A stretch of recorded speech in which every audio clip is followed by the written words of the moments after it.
Hello. So, hey, it's my makeup. Good morning, everybody. I thought I would introduce myself and my partner Marcus. I'm going to take the phone from him. That's Marcus. So we are going to be installing my show today. I'm going to show you what we're doing this morning. Marcus is making our smoothie, the thing that keeps us going normally, green smoothie. And I'm in here doing my makeup. I would never do makeup. Normally I don't wear it, except that I'm doing a radio, ironically, interview today. And I'm really nervous. And it is like, it's a video conference thing. I'll show you that too whenever we get there. But yeah, so makeup because I'm kind of scared.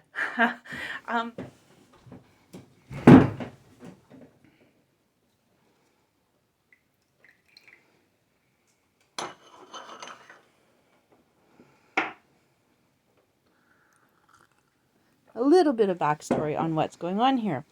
I and my partner Marcus recently installed my dual projection documentary show in Gibsons BC, and for fun we also documented the process and posted it over the course of a day on SpiltMilk Gallery's Instagram. Then I thought it would be cool to put the resulting videos online as a compilation, so here it is. I started interviewing and filming for this installation 5 years ago and put up the first installation during a residency in Amsterdam with Marcus and my friend Igor. I really wanted to present it in Vancouver since the protagonists are all filmed here on BC's west coast. But due to the Harper era arts funding cuts and eventually COVID, all the opportunities for that disappeared. And enter the Gibsons Public Art Gallery. And we're finally running the show in the region where it was created. So I thought I'd show you the installation plan here. It's pretty rough. But you can see the approximate planned location of the two projectors with those turquoise lines representing the approximate throw. Yeah, well, they didn't end up anywhere near where I thought they would, but you'll see that later. So the premise of the What.Home installation is that the two projections from two different projectors go into the matrix of hanging fabric, which hangs at different angles. So the green lines here represent where I think the lines will go, like the hanging lines for the fabric, and the red bits are where I imagine the fabric will hang. Also only vaguely similar to the actual result. The little gallery on the side, you can see there in the kind of top rightish, is where I'm supposed to hang a bunch of paintings. So the tiny paintings pasted into the image are all my options. I'm still working on this and likely bringing twice as many paintings to the space as I'll actually hang. So all that stuff is a lot to pack, and Marcus and I spent a few hours sorting through my studio. Yeah, not just pack, sort out in the first place. We made a huge mess and hauled all the needed paintings and the equipment up to the house so we could pack it properly because it was pelting rain, as it often is around here. Also, at this time, Marcus set up the computers that run the show so that they'd start up the program automatically from switch on for the gallery. Honestly, without this man who hates taking credit, this show would not have happened. So thank you, Marcus. Anyway, with that, here is the installation compilation.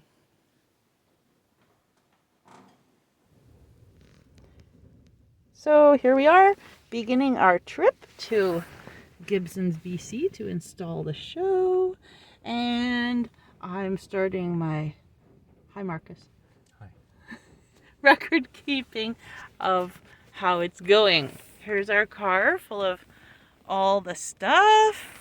And our first surprise for this exhibition was that we put the ends of the straps closed into the sides of the doors back there, and they wicked all our torrential rainfall into the car this morning and flooded the bottom of the canvases. So we'll just see how that goes. I guess I'll tell you when we unpack everything at the gallery, and we'll make the best of it, because I actually love installations and challenges are not a huge problem. I am kind of worried. There was a little bit of swearing, but hopefully everything will be fine. So, next stop, Gibsons Public Art Gallery. Bye. Thanks, Marcus. Here we are carrying everything in. Well, that's Marcus. I'm only carrying a phone at the moment, but it seems like about half of the things are wet, but probably going to be okay. There's only one that I think might not be okay, and it's just a canvas board that holds, you can see that wet back there. It's the the panel board that holds one of the changeable pieces.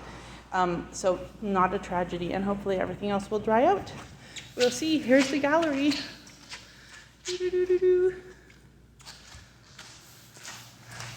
And here's around the corner. So yeah, more later. There's a tiny one. I'm filming you. Marcus is setting up the projectors to try them out because, as you can see, we've been putting some lines out temporarily, just basically marking where the actual projection is going to fall. And then I have a pile of sheets over here on the table, and we're going to have to figure out exactly where the sheets have to end up in order that the people speaking on them end up in the right places. This is the gallery's projector. We have to figure everything out still. So we're experimenting some more. We have the left side projectors on, and hopefully we're going to capture this person here. I think, can you come forward with that one to the next cable? That's better. And okay, I think that's, move to your right a little. That's okay. 1 more inch. Okay. Good. Thank you.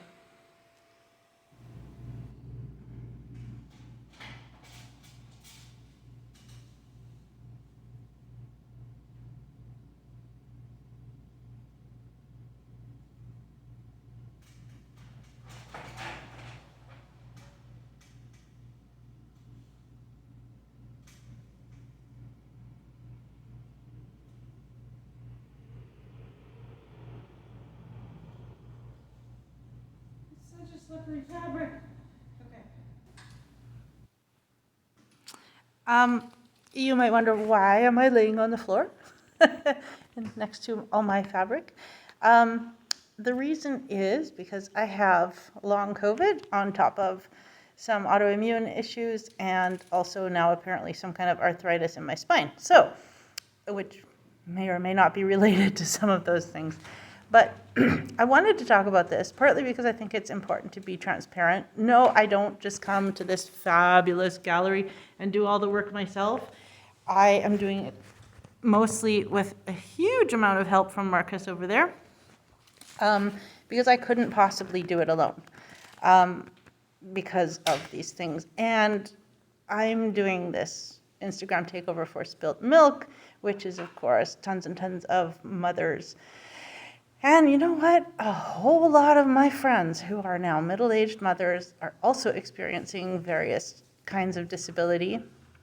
And I think this is something we need to talk about. I'm not going to talk about it a whole lot here, but I think it's a conversation that needs to be had. So, yeah, yes, I'm very grateful, but not everybody has the resources that I have or the partner that I have who's willing to just take off work and schlep all my stuff around and do the work of installing my shows that I can't do myself. So yeah, have the conversation.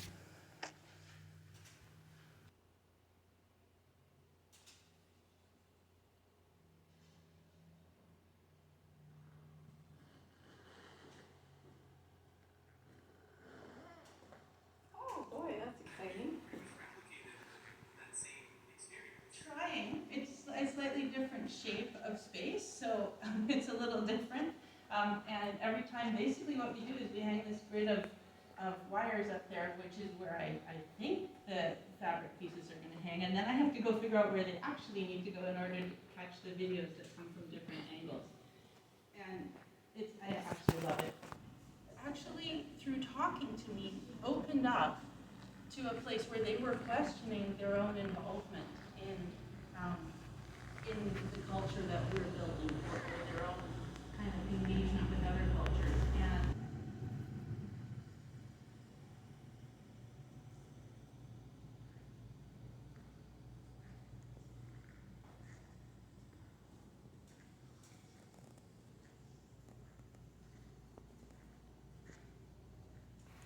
Okay, so here's where things are at the moment.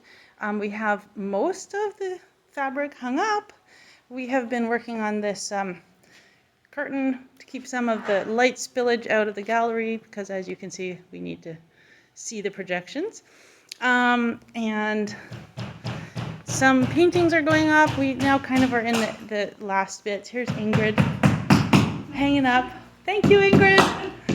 Hanging up the paintings that I finally chose for the Eve Smart gallery. Look, it's Eve Smart who is responsible for this gallery existing the way it is. So that's it for now. And we're done.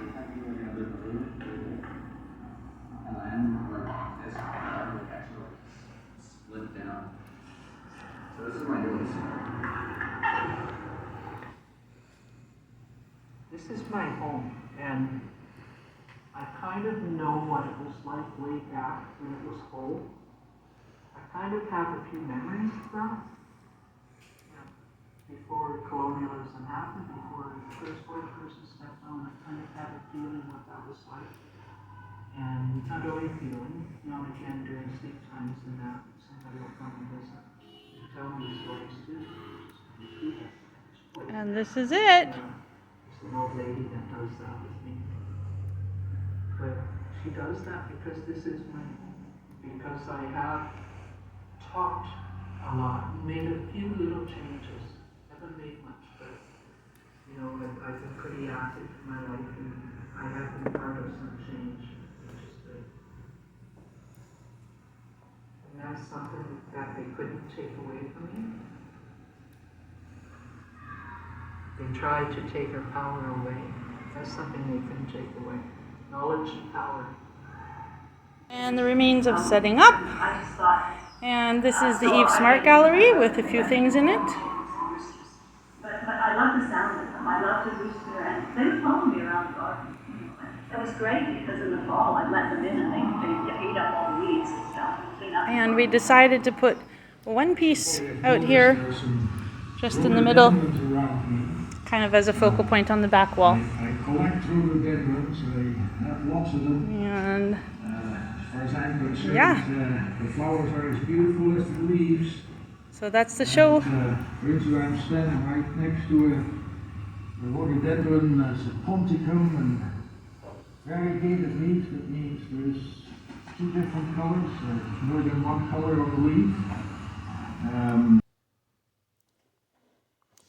Well, the show's up and Emily's down.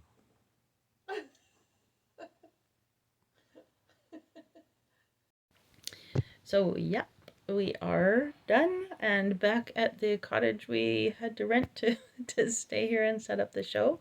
And that's gonna be it for my Instagram takeover today and of SpiltMilk Gallery and for my little documentary about how we set up the show. I just want to really, really, really thank the Gibsons Public Art Gallery for hosting the show, obviously, and in addition for all the people who are helping with the promotion, which is the Hearth Gallery, my home gallery on Bowen Island, and Galleries West, the SpiltMilk, obviously, the Emily Carr Alumni Association, thank you, my old school, CBC Radio North by Northwest, thank you, Rohit, the Bowen Island Undercurrent newspaper, and also the West Vancouver Arts Council. Thank you, everybody. Also, thank you to my friends Igor and Goyun, who in the Netherlands originally helped me kind of put together this installation, the first iteration of it. And of course, Marcus, who did so much of the work. You're welcome. And that's it. Thank you. Bye.